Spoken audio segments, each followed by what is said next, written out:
শামলির যুদ্ধে ইংরেজ বাহিনীর বিরুদ্ধে মুসলমান সেনাবাহিনীর প্রধান সেনাপতি ছিলেন আল্লামা কাসিম নানতবী রহমতুল্লাহ। এটা হইল কাসিম নানতবী রহমতুল্লাহ আলাইহির রাজনৈতিক পরিচয়। তিনি ঐতিহাসিক শামলির যুদ্ধে মুসলমান সেনাবাহিনীর প্রধান সেনাপতি ছিলেন।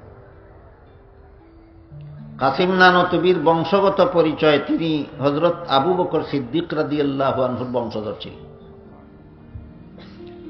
ইংরেজরা এই দেশ দখল করার পরে যখন আইন পাশ করে নিল একমাত্র ইংরেজি ভাষার মাধ্যমে লেখাপড়া করলে সরকার শিক্ষিত বলে গণ্য করবে, তখন লর্ড ম্যাকলে ঘোষণা দিয়েছিল,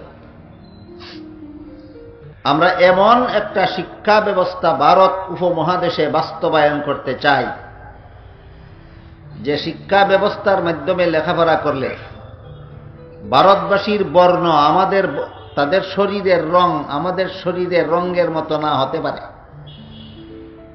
তাদের মুখের ভাষা আমাদের ভাষার মতো না হতে পারে।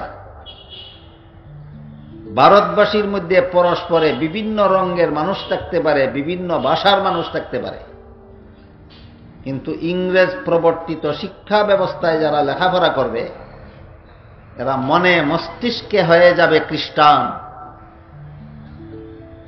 যে শিক্ষা ব্যবস্থায় লেখাপড়া করলে মানুষের মন মস্তিষ্ক খ্রিস্টান হয়ে যায়, এমন শিক্ষা ব্যবস্থা আমরা ভারতে চালু করব। লর্ড ম্যাকলের সেই ঘোষণার বিরুদ্ধে আল্লামা কাসিম নানতবী রহমতুল্লাহি আলাইহি এই উপমহাদেশে সর্বপ্রথম কওমি মাদ্রাসা দারুল উলুম দেওবন্দ মাদ্রাসা যখন প্রতিষ্ঠা করার ব্যবস্থা গ্রহণ করলেন, তখন তিনি পাল্টা ঘোষণা দিলেন, আমরা এই উপমহাদেশে এমন একটা শিক্ষা ব্যবস্থা চালু করব যে শিক্ষা ব্যবস্থার মাধ্যমে শিক্ষা গ্রহণকারী শিক্ষিতরা ভাষা ভিন্ন হতে পারে, রং ভিন্ন হতে পারে, কিন্তু এই ব্যবস্থায় যারা লেখাপড়া করবে এরা মনে মস্তিষ্কে হয়ে যাবে মুসলমান।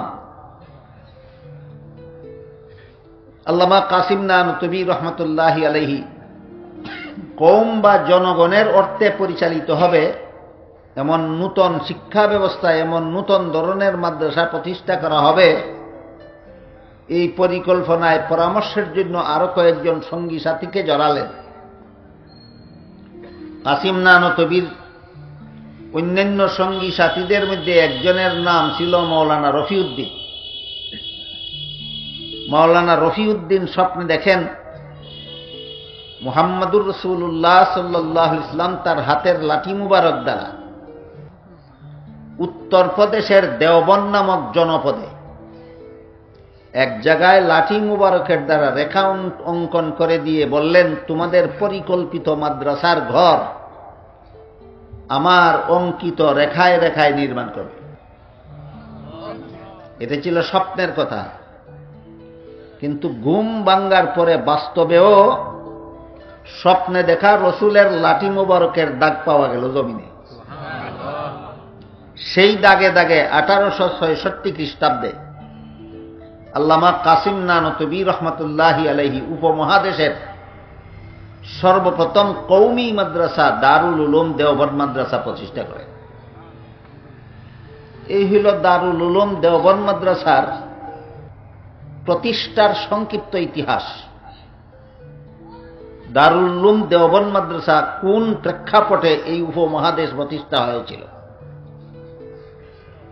যেহেতু এই মাদ্রাসা সরকারি অর্থে নয়, কওমের অর্থে, জনগণের অর্থে পরিচালিত হবে। আরবি ভাষায় জনগণকে কওম বলা হয়, এই জন্য এই মাদ্রাসাকে কওমি মাদ্রাসা বলা হয়। উপমহাদেশের সর্বপ্রথম কওমি মাদ্রাসা হল দারুল উলুম দেওবন্দ মাদ্রাসা।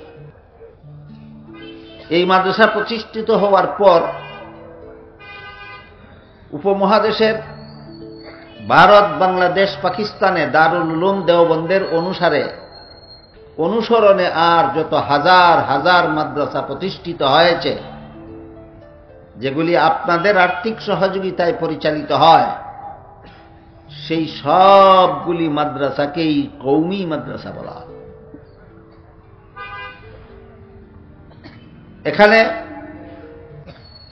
আনুষঙ্গিকভাবে আমি একটা কথা পরিষ্কারভাবে বলতে চাই, সেটা হল উপমহাদেশের সর্বপ্রথম কওমি মাদ্রাসা দারুল উলুম দেওবন্দ মাদ্রাসা, যেহেতু রাসূলের লাঠি মুবারকের রেখায় রেখায় প্রতিষ্ঠা করা হয়েছিল, রাসূল রেখা টেনে দিয়ে স্বপ্নযুগে এই রেখা মতে মাদ্রাসার ফাউন্ডেশন দেওয়ার জন্য নির্দেশ দিয়েছিলেন। স্বপ্নের এই ঘটনা একথার জ্বলন্ত প্রমাণ যে উপমহাদেশের কওমি মাদ্রাসাগুলি স্বয়ং মুহাম্মদুর রাসূলুল্লাহর প্রতিষ্ঠিত মাদ্রাসা। যেহেতু কওমি মাদ্রাসাগুলি মুহাম্মদুর রাসূলুল্লাহর প্রতিষ্ঠিত মাদ্রাসা, আরো একটি কথা আমার আলোচ্য বিষয়ের বহির্ভূত আনুষঙ্গিকভাবে বলতে চাই, সেটা হল যেহেতু কওমি মাদ্রাসাগুলি মুহাম্মদুর রাসূলুল্লাহর প্রতিষ্ঠিত মাদ্রাসা, এই জন্য কওমি মাদ্রাসা মাদ্রাসা শিক্ষার 3 গুণে গুণান্বিত। পবিত্র কোরআনের অন্য আয়াতে আল্লাহ পাক রব্বুল আলামিন সফল মাদ্রাসা শিক্ষার 3 গুণ উল্লেখ করে দিয়েছে। যে মাদ্রাসা শিক্ষা 3 গুণে গুণান্বিত হবে সেই মাদ্রাসা শিক্ষা হবে সফল। যেই মাদ্রাসা শিক্ষা 3 গুণের কোনো এক গুণ থেকে বঞ্চিত থাকবে সেই মাদ্রাসা শিক্ষা বিফল হতে বাধ্য। মাদ্রাসা শিক্ষা সফল হওয়ার জন্য কোন গুণের দরকার আছে কি নাই? কটা গুণ? 3টা গুণ। একটা হলো মাদ্রাসা শিক্ষা সফল হওয়ার একটা গুণ হইল মাদ্রাসা শিক্ষার বৈশিষ্ট্য, আর একটা হইল মাদ্রাসা শিক্ষার আদর্শ, আর একটা হইল মাদ্রাসা শিক্ষার উদ্দেশ্য। সফল মাদ্রাসা শিক্ষার বৈশিষ্ট্য হল এলিম অনুপাতে আমল। যেই মাদ্রাসায় এলিম আছে আমল নাই, এই মাদ্রাসা বিফল। এটা কি কঠিন কথা? বুঝতে অসুবিধা হয়? যে মাদ্রাসায় এলিম আছে আমল নাই, এই মাদ্রাসা বিফল। এলিম অনুপাতে আমল হওয়া মাদ্রাসা শিক্ষার বৈশিষ্ট্য। সুন্নতে রাসূল এবং জামাতে সাহাবা মাদ্রাসা শিক্ষার আদর্শ। যারা রাসূলের সুন্নতকে এবং সাহাবায়ে কেরামের জামাতকে নিজের এলেম সহি কিনা, নিজের আমল সহি কিনা, নিজের আকীদা সহি কিনা যাচাইয়ের জন্য যারা নবীর সুন্নত এবং সাহাবায়ে কেরামের জামাতকে আদর্শ মাপকাঠি মানেন, তাদেরকেই সত্যিকারের আহলে সুন্নাত ওয়াল জামাত বলা হয়।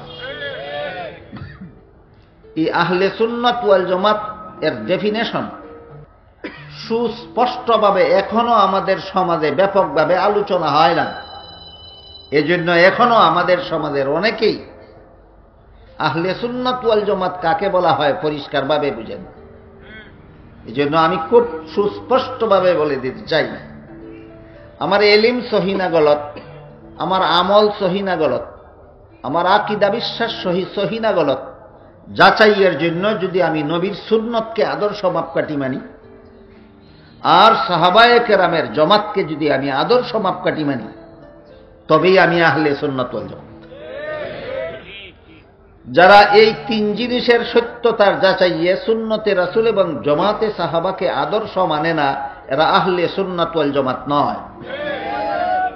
সুতরাং সফল মাদ্রাসা শিক্ষার আদর্শ হইল 2টা জিনিস, নবীর সুন্নত এবং সাহাবাগণের জামাত।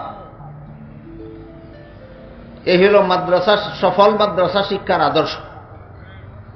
সফল মাদ্রাসা শিক্ষার উদ্দেশ্য হল এমন একদল আলেম তৈরি করা, যে আলেমরা গোটা মানব জাতিকে জাহান্নাম থেকে বাঁচার পথ প্রদর্শন করবে, গোটা মানব জাতির হেদায়েতের কাজ করবে। এমন একদল নায়েবে নবী ওয়ারাসাতুল আম্বিয়া তৈরি করা সফল মাদ্রাসা শিক্ষার উদ্দেশ্য। এলিম অনুপাতে আমল হইল সফল মাদ্রাসা শিক্ষার বৈশিষ্ট্য, সুন্নতে রাসূল আর জামাতে সাহাবা হইল আদর্শ, আর নায়েবে নবী ওয়ারাসাতুল আম্বিয়া তৈরি করা মাদ্রাসা শিক্ষার উদ্দেশ্য। এই 3 গুণ বর্তমান দুনিয়াতে যত ধরনের মাদ্রাসা আছে, এর মধ্যে এই 3 গুণ সবচেয়ে বেশি পাওয়া যায় কওমি মাদ্রাসায়। কওমি মাদ্রাসায় এলিম অনুপাতে যে আমল হয়, এই আমল কওমি মাদ্রাসা ছাড়া আর কোনো মাদ্রাসায় নাই।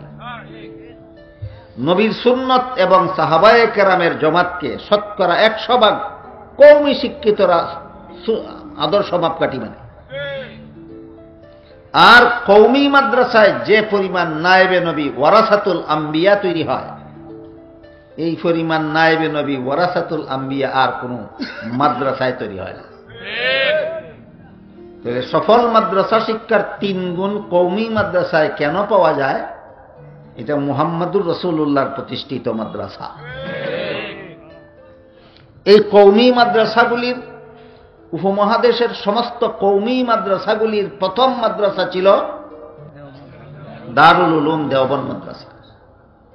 আল্লামা কাসিম নানতুবি রহমতুল্লাহি আলাইহি 1866 সেই মাদ্রাসার প্রথম মুহতামিম ছিলেন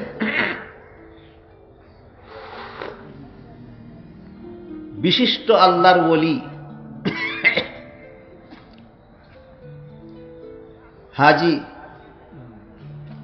আবেদ হুসেন রহমতুল্লাহ। প্রথম উস্তাদ ছিলেন মোল্লা মাহমুদ, প্রথম ছাত্র ছিলেন মাহমুদুল হাসান রহমতুল্লাহ।